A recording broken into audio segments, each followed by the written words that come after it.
আমরা সবাই জানি 1 ডজন ইকুয়াল টু 12টা, কিন্তু আমরা কি এটা জানি বেকারস ডজন মানে কি? Baker's dozen means a group or set of 13, অর্থাৎ বেকারস ডজন অর্থ 13। মধ্যযুগে ইংল্যান্ডের রুটির দাম সম্পর্কিত একটি আইন ছিল।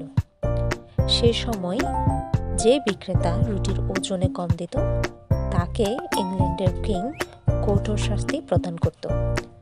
কোনো ক্রেতা 1 ডজন রুটি চাইলে বিক্রেতা শাস্তি থেকে নিরাপদ থাকার জন্য একটা এক্সট্রা রুটি বেশি দিতেন। তার মানে একটা এক্সট্রা রুটি বেশি দিতেন মানে তাকে 12টার বদলে 13টা দিতেন, যাতে সে শাস্তি থেকে বিরত থাকতে পারে।